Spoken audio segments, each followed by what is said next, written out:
Hello everyone, welcome to Straight Talks F1. I'm going to do a mid-season review in this episode of where all teams stand because a lot has changed since I did the teams preview and the Bahrain testing review, and how the pecking order was then. Teams have moved on a long way. Mercedes is suddenly a race winner. McLaren, as predicted, are at the top end of the fight. They're fighting for the championship, perhaps. And on one end, you have Ferrari, who are arguably going to be the thorn in Red Bull's side, and they were until Monaco. It's been a terrible downfall for them. And you have McLaren closing in on Ferrari, who had a very brisk start to this season. But suddenly they are getting podiums, they have got the win in Miami, and they are fighting for the win in every race since then. So the end season development, as I predicted, it has got them back in the game. It has got them as the second best team to Red Bull. Now arguably having the fastest car. Meanwhile, you have Red Bull who are grappling with their own issues. Fundamental issue with the car on street tracks, just like Singapore last year, and they desperately need upgrades to mitigate that performance loss. Because McLaren and Mercedes are closing in fast. And I'm not saying that Mercedes could be in the championship fight, but McLaren most certainly can. Now that's a different discussion that McLaren have lost 5 out of the last 6 races. They could have won those races. And that's something I'm going to discuss about McLaren first. So let's get into this mid-season review. And I'm not going to talk about each and every team. I'll gloss over some of the lower midfield teams. And Aston Martin, they haven't lit up the season as they did last year, so not much to talk about them. But McLaren, Mercedes, Red Bull, and Ferrari, there is a lot going on there. So let's start with McLaren. Now, the Miami GP upgrade worked like a treat for McLaren. It was a big package, much anticipated one. They did not wait for the European season in Imola and Monaco. They got it in Miami, and it worked like a charm for them. They were right in the mix for the win, and they got that win. Norris finally breaking his duck. And as I said earlier, since then they have fought for every race win. They may not have won anything, but the competitiveness and the pace of that car has sort of cemented them as the close challenger to Red Bull. It's just their strategy and the execution that's losing them races, or else we could have seen Norris winning 2 or 3 more races after Miami. I mean, Imola and Spain were understandably won by Red Bull. McLaren did what they could have, they tried their best, but that's how it panned out.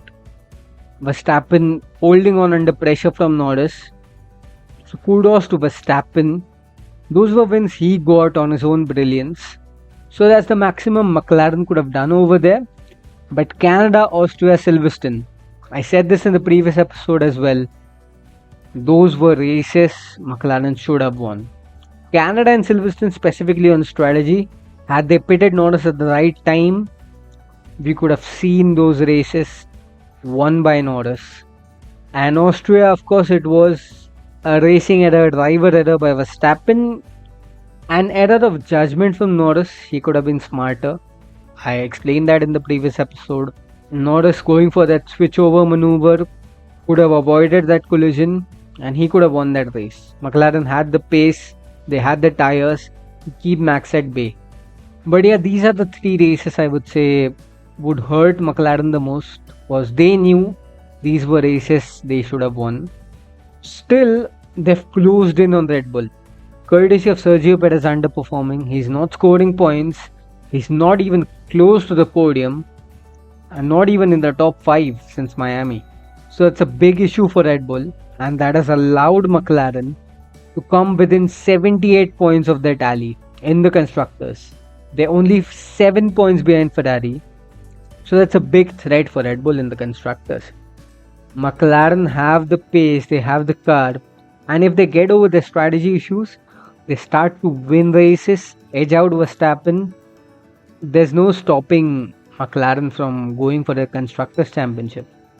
because they've got both their drivers, Norris and Piastri, fighting for wins.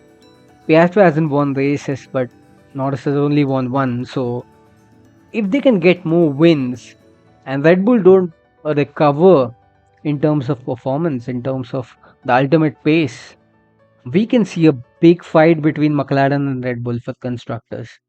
But as I said earlier in the team's preview before the season started, McLaren have made the journey from 0 to 90%. Getting in the position to fight for wins, for podiums, that's the 0 to 90%. But fighting for the championship, regularly winning races, and beating Red Bull and Max Verstappen in the championship, that's a whole another story. And that's where the 90 to 100% bit comes in. I said earlier, McLaren would face challenging times when they get to this point, where they want to cross that final frontier of beating Verstappen consistently, of beating Red Bull consistently. So that's where they are lacking currently. And Red Bull definitely can catch up with upgrades. They have got upgrades coming in Hungary.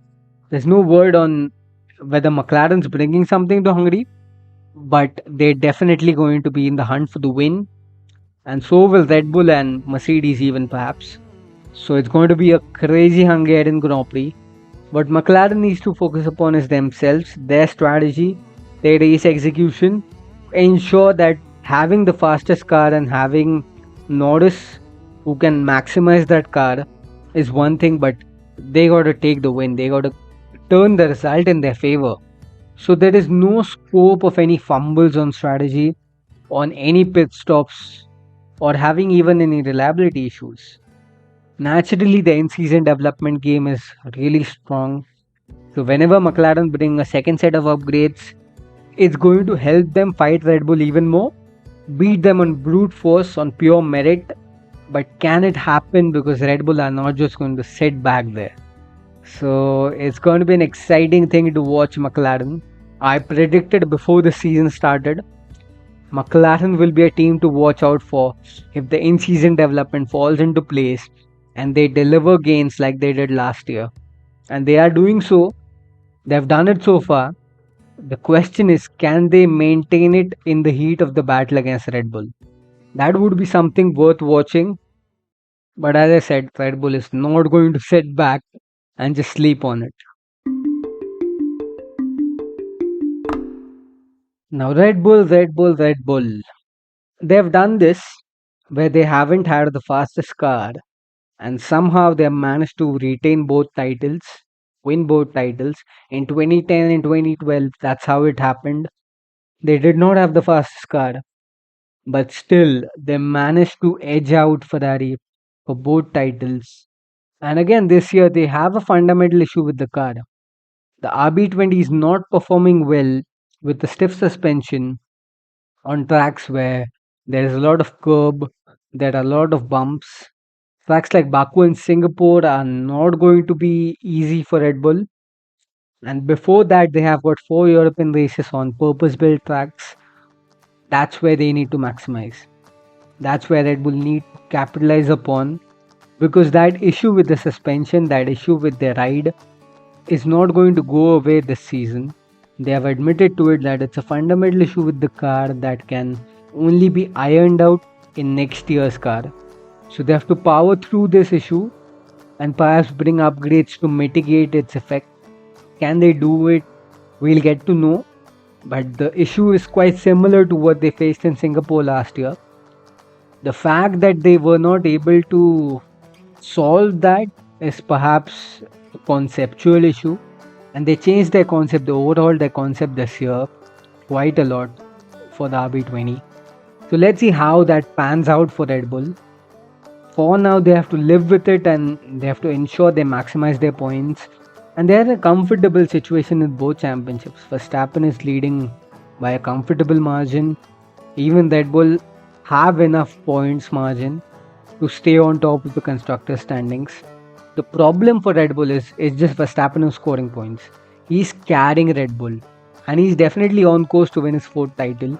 I said it in the previous episode. He's playing the percentage game right. He knows that he cannot win every race, but whenever there's an opportunity, he's not going to squander it. And this is where Red Bull's problems start. It's just Verstappen, not Sergio Perez. Sergio Perez hasn't been on the podium since the Chinese Grand Prix. That was all the way back in April. And he hasn't been in the top 5 after Miami. That is a big concern. And it has allowed McLaren to come within 100 points of the constructors' tally. If Perez's form continues like this, then that can cost Red Bull the constructors. Hands down, it will cost Red Bull the constructors because Verstappen can't just carry them. They don't have the fastest car, arguably. Verstappen is trying his best to win races still. He's won 7 out of the 12 races. In the past 6, he's just won 3, while 3 other races have been won by 2 different teams, Mercedes and Ferrari. And if we count Miami, then 3 different teams, 4 different drivers. When there is so much intense competition, it is just impossible for Verstappen to defy all of them. That's why he's pushing for upgrades. That's why he's pushing for improvements. They need to find more pace. They got to bring upgrades, or else they are going to lose that Constructors' Championship. Beat by a whisker, but because McLaren have 2 drivers scoring points regularly, you have Mercedes who are just getting back in the fight. They will steal points away from Red Bull, and if Ferrari can bounce back, them too. So for Red Bull, this development war becomes a lot more crucial now. They got a package coming in Hungary, but the big question is, will that upgrade just paper over the cracks of their struggles, or will it give them enough advantage, enough pace to retain both titles? Like by this point, 12 races done, it is quite clear this isn't the dominant season like last year. Many said after they 1-2 in Bahrain and Saudi that they are going to run away with it. They are going to win every race this year. But the reality has been far from it. They are not as invincible. There's a lot of competition from 3 different teams. One of them struggling right now, but 2 of them are hot on their heels. So Red Bull have work to do in terms of the development, in terms of the upgrades, to find more pace in that RB20. Now Mercedes. Now they were quite anonymous at the start of this year. I mean, the first 3 or 4 races were quite forgettable for them. They started horribly with the W15. The car just wasn't coming good. They were lost with it. They did not know the right window of that car. There were a lot of drivability issues in the high speed corners, low speed corners. But since then, consistent upgrades. They brought a major one in Monaco and Canada. It wasn't just a front wing, there were several other bits. Optimized the airflow around the car, and it gave them a big boost, big shot in the arm. And since then, the car has been working so well. In Spain and Austria, you would say they were legit podium contenders, not race winners. But coming to Silverstone, the win they have got on pure pace at a regular track like Silverstone, which can be quite representative to the rest of the calendar. It's not an outlier track like Montreal or even Australia for that matter. Mercedes doing well in Silverstone, a front row lockout, mind you, a win on pure pace, beating Norris and Verstappen, McLaren and Red Bull. These are the 2 teams who could be fighting it out for the constructors this year. So to beat them on pace in Silverstone, to get the second win on the bounce, that's commendable stuff from Mercedes, and it does not feel like a false dawn this time. 3rd season in a row Mercedes was struggling, and could this be 3rd time lucky? Can they finally be making progress to figure out these regulations? And this year the overall of their concept definitely is helped them. The big question is this another false dawn? Because we have seen them celebrate wins, Brazil 2022. We have seen them last year making progress in Spain, in Singapore, and we thought, all right, Mercedes are coming back, they're coming back to the front, and it just all withered away for them. So that's something we still need to watch out. It does not make sense that, Mercedes would fumble for the third time, that they have got 2 wins on the bounce now, and again they'll just slip back in the pecking order. I feel this time it just might be true that they build on this momentum and work well on the next year's car to get back in the championship fight. So, having been there, done that, experiencing these false dawns in the past 2 years, I think they would learn something from it rather than going back to the drawing board. Hopefully, Mercedes are coming back because we need a worthy challenger at the front to Red Bull. McLaren are doing well, but as I mentioned previously, they lack experience in terms of fighting for wins, in terms of fighting for championships. They haven't done that for a while, and a team like Mercedes is someone who doesn't like to squander chances, who doesn't like to fumble in pressure. I mean, McLaren doesn't, but they need to go through this learning curve. So Mercedes coming to the forefront is definitely going to pile up more pressure on McLaren and pile up more pressure on Red Bull, I would say. And Hamilton said that the win in Silverstone was on pure merit, on pure pace. So it's not as if it's track specific, it's not as if it's circumstantial that they are winning. For the rest of the season, can they make winning a habit? Give McLaren a tough challenge and perhaps even toughen them up to win races regularly? I think that's something Mercedes will look to do, and most importantly, cover up their deficit to Red Bull. They're still about 150 odd points behind Red Bull. If they can make it close, if they can make a close run for the championship, maybe towards the fag end of the season, that would be quite spectacular. That's when I would say Mercedes are truly back in the fight. They are still, and credit where credit's due, they are definitely doing a fantastic job in the past 4 or 5 races. But maintaining this performance on a variety of tracks, be it a street track, be it a purpose built track, a power sensitive track like Monza, or a high downforce circuit like Singapore, they got to do well on a variety of tracks to stake their claim as a front runner. So let's see how Mercedes, handles this big performance jump. Now, Ferrari, they have a ton of work to do. They have had a season of two halves almost. Until Monaco, it was all hunky dory. It was rather smooth sailing for them. Second best to Red Bull, winning 2 races, getting poles. It felt finally Ferrari are making that step towards becoming a championship side. And then since Monaco, it's been a classic Ferrari implosion. We have had tire strategy issues, which is not something I want to say, but that's been the reality. I mean, they have been so good on their strategy. They've improved since the second half of last year. It's a massive step up. The performance this year, the pace was definitely better. The car has been much more drivable. Both Leclerc and Sainz said that. And they were maximizing every result. Consistent podiums, 1-2 in Australia, 1-3 in Monaco where they won races. And since Monaco, it's been the worst performance slump. A double DNF in Canada. Leclerc out of points or in the lower trenches of the points. Just one podium for Sainz in Austria. That too came of circumstance because Norris and Verstappen collided. It's been terrible. It's been rather terrible. As per the lofty standards this year, the last 4 races have been forgettable for Ferrari. They're still 71 points behind Red Bull, but at one point after Monaco, they were 24 points behind Red Bull. So, yeah, they have given away a large chunk of points.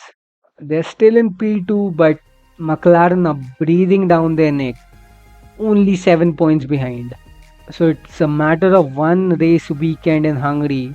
If they don't perform well, McLaren will overtake them for P2, and Mercedes are also not far behind.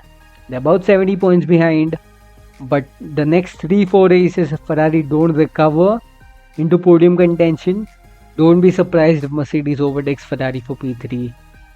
This performance slump has definitely come at the wrong time for Ferrari. I mean, as I said, 24 points behind Red Bull after Monaco. They could have been leading the championship. Given Perez's form, Had both Leclerc and Sainz consistently scored points, got podiums, maybe won a race, Ferrari could have been leading the championship. But yeah, it feels as if Charles Leclerc and Ferrari they traded all their luck to win the Monaco Grand Prix, and it's been rather abysmal since then. So yeah, they need to figure out their issues, and they made steps towards it. In Silverstone on Friday practice, they tried some setups, compared the Imola spec version and the Barcelona spec versions of the upgrades, and they have decided to retain the Imola spec, which is the smarter thing to do, given that was the car that won them 2 races until Monaco, because it is imperative for Ferrari to not lose more ground to Mercedes and McLaren, or else they're going to fall back behind them. Red Bull are nursing their own issues, but they'll somehow manage to still retain the lead. Ferrari's battle is against McLaren and Mercedes to ensure that they are in the fight for the win against Red Bull. Currently, McLaren holds that baton for being the best challenger Red Bull has right now. So Mercedes and McLaren overtaking Ferrari, if they don't solve their issues, that would be quite terrible. The way they have started the season and where they are right now, that would be quite the disappointment for the Scuderia. Let's see what happens with the prancing horse with Ferrari. Hopefully they bounce back. Fingers crossed.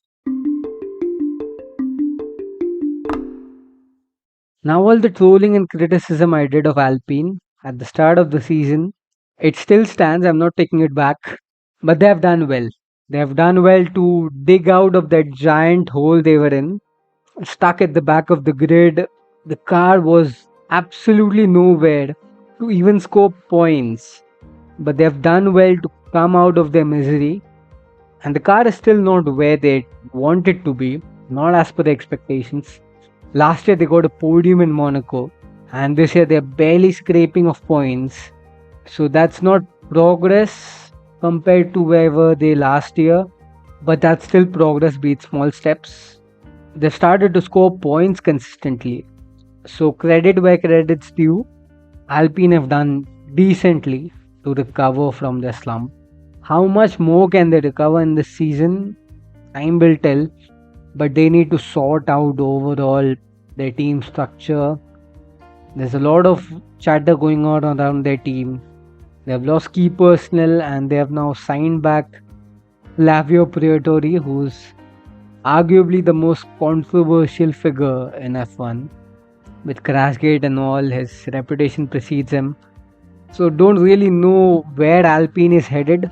Are they going to sell their team? Are they going to have another engine partner and drop their Renault engine program, which is the opposite of what teams do? Teams usually want to become a works team. They either onboard an engine partner to have a strategic partner, like Red Bull are doing with Ford, like Aston Martin is doing with Honda. Not necessarily a works team, but at least they are making an effort to build their own engine and to have more collaboration on the engine. And here's Alpine, who are trying to drop the engine, which hasn't worked well, fair enough. It has been one of the weakest power units across the grid, across the 4 engine manufacturers currently. So they're dropping that to get a customer Mercedes engine. So that's quite odd there, and I don't really know where Alpine is headed. It's one thing for sure, they're headed in the opposite direction of Esteban Ocon, which is quite the decision they have made after signing him for long term in 21 for a 3-year contract until the end of 24, and they're not going to renew it, which is a big call, retaining Gasly over him. Not in terms of Gasly being better than Ocon, it's just that Ocon was the original driver they showed faith in. But yeah, Ocon has got a reputation to not working well with his teammates, and he's had a few issues this year. Perhaps Monaco was the tipping point, but there's a lot to talk about Alpine, I would say. Like, apart from the car performance, which has improved, paid marginally, but they have done well to improve where they are now. It deserves an entirely different episode to talk about what's going on behind the scenes. They've lost so many key personnel in the past year. They've lost drivers in Alonso and Piastri if you go beyond that. So, yeah, I mean, the Enstone outfit, once a champion team, They need to sort themselves out because this is classic French implosion. Friends sabotaging themselves and shooting themselves in the foot.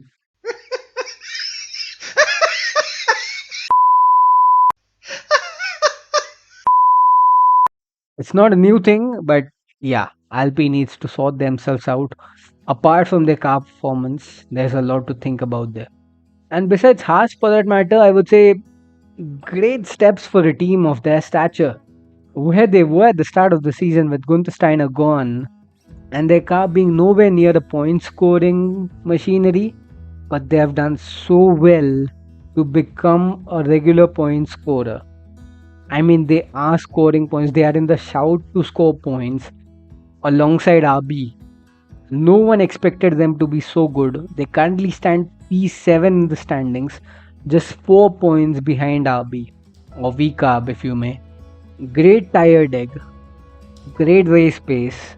Two of their biggest issues last year that they used to qualify well, but the race pace was nowhere because of the awful tire degradation they used to experience.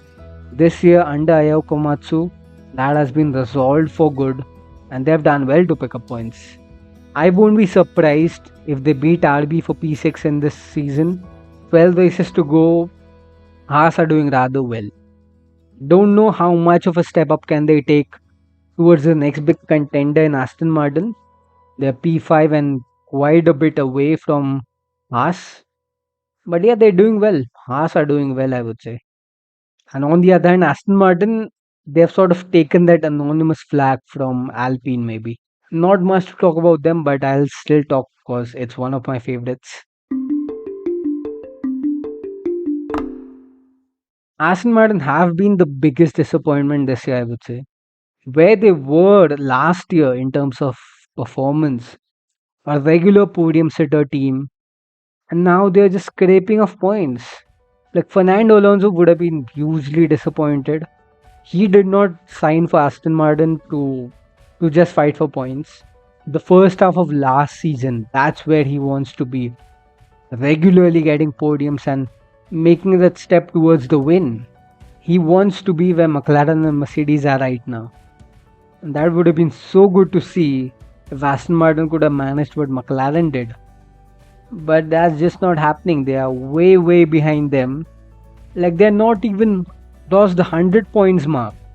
We're at the midpoint of the season, 12 races done, 12 to go, and they are on 68 points in P5 in a completely anonymous territory. Mercedes have 221 points, way clear of Aston Martin. So yeah, they need some major upgrades to get a big performance boost, or they need to focus on their 2025 car because they've fallen behind a lot. Wonder if Fernando Alonso would be thinking about why did he resign for Aston Martin? Should he have taken the punt to Mercedes? Should he have made an impulsive call with Mercedes? I don't know. I mean, he's done a good thing for the first time, for the second time after leaving Alpine in recent years to stick out with Aston Martin. He's believing in that Honda potential in 2026. So perhaps he's taking that bet on Aston Martin to come good on the long term with the 2026 Rex just round the corner. So let's see, Alonso's long term decision perhaps makes sense. Right now it does not make sense. The way Aston have gone this season, Alonso would be regretting re-signing that contract. But yeah, let's see. Fingers crossed. I think he knows how to get out of contracts. He knows if he has to burn the bridge, he will, and he would leave Aston Martin for another team. It's still possible. The Mercedes seat is still empty. They don't have Antonelli signed in. They don't have Sainz signed in. It's still vacant. So things are still possible. And I feel Alonso would like to stay put and bet on his Aston Martin hopes. So let's see where Aston Martin ends up by the end of this season. I don't have any hopes for this season. I'm just keeping my fingers crossed for next year that they do a 2023 and pull off a good comeback. So yeah, let's see. Now, not much to talk about Williams, Sauber, and RB. RB particularly, I don't know where they are headed. Much of the talk about them is around their drivers and how their situation will work out with Red Bull. Ricciardo and Tsunoda, they've not done enough to stake a claim on Perez's seat, and Perez has got a 2-year contract extension. But now he's again under threat because there are some exit clauses that he may trigger because of his recent slump in form. Does that make Ricciardo and Tsunoda contender for the Red Bull seat? I don't think so. Because firstly, the car performance isn't there to allow them to show their prowess, and at the same time, they just haven't done enough individually. I feel Tsunoda has, but Tsunoda hasn't been able to convince Red Bull that he's ready. There are questions about his temperament, if he can handle a pressure situation alongside Max Verstappen in a top team. So Tsunoda's basically immaturity, I would say, is costing him a top team seat. And Ricciardo perhaps passed his game. There was a lot of chaos when Jack Villeneuve criticized him. How much of that played in getting his form back? It came back in Canada. He did exceptionally well in Canada. But Villeneuve wasn't wrong.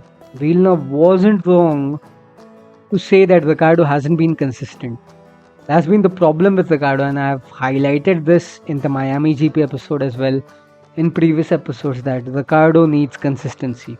He puts in one good performance in a season, one or two headline performances. This year, Miami and Canada have been those races. In the Miami sprint race and then in Canada. But besides that, he's been underwhelming, and that's been the issue. Last year in Mexico, he was fabulous, but in the other races, of course, he was injured and there was not much Ricciardo could show. The year before in 22, again, Mexico was one race, but besides that, the rest of the season was just forgettable. He was P17 or P18 in Zandvoort, I remember, in 2022 for McLaren. So Ricciardo needs a consistent season where he consistently scores points. That was expected of him this season, but it just hasn't panned out that way. And Tsunoda has scored more points than him, which does not help his Red Bull cause that he wants to get back to Red Bull. So yeah, that's about RB. And Williams, that's one disappointment I have had this season. It's a massive letdown that they have taken that kind of a performance step back this year. The straight line advantage is gone. They're making big talk around, becoming a podium contender in 2026. But that's just good ambition. The ambition is not reflected on track with progress. Rather, they've taken a step back this year, and it's no good for them. They have had issues with production. They have had issues with the spare chassis and everything. So those are dire circumstances.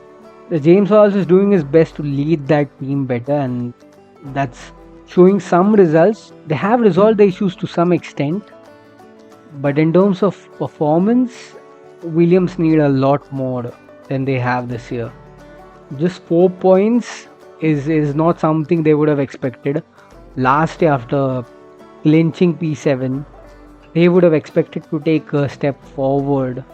I said in the team's preview before the start of the season, in Bahrain testing as well, that Williams need to look at moving forward, be it taking a small step, but this year they have only gone backward. So the claims and the ambitions of becoming a podium contender, they are not mapping well with their on-track performance. But overall, the pecking order has changed a lot since Bahrain testing. It's a big shake-up. You're seeing Mercedes, McLaren rising. You've seen Ferrari win 2 races and then slip back in the pecking order. Aston Martin being nowhere in a completely anonymous territory. You have Sauber, who haven't even opened their account, and there's nothing much to talk about them. And yet they are being taken over by Audi in 2026. And then you have teams like Alpine, Haas and RB who are trying to make hay in the lower midfield with their limited resources and their limited performance potential. But yeah, we could see a constructors battle this year. Not a drivers championship battle, that's not happening with Verstappen there. But we could see a constructors battle this year itself. McLaren, Mercedes are doing well If they can build on their momentum, win more races, Red Bull are certainly under threat in the constructors. And let's see if Ferrari can bounce back because they have got a good foundation of points. They just need to find their form back, their pace back, which they had before the Monaco Grand Prix. If Ferrari can do so, they can exert even more pressure alongside McLaren and Mercedes on Red Bull. And we could have a big championship battle in the second half of the season. So let's see how it pans out. The Hungarian GP and the Belgian GP will give us a better picture of where is this championship headed, where is this 2024 season headed. I told before the season started this is going to be a rather exciting season, and it has turned out to be. We've got 6 different race winners, 5 different besides Max Verstappen, and that is no mean feat. That is a spectacular sight to watch. If a constructors title battle can happen, that will be the cherry on top of this cake. So let's see what happens. And I'm going to be regularly recording episodes now with Hungary and Belgium coming up. Perhaps clubbing those double head or triple head episodes. Let's see how I can make that arrangement work. But yeah, arigato and stay tuned until then.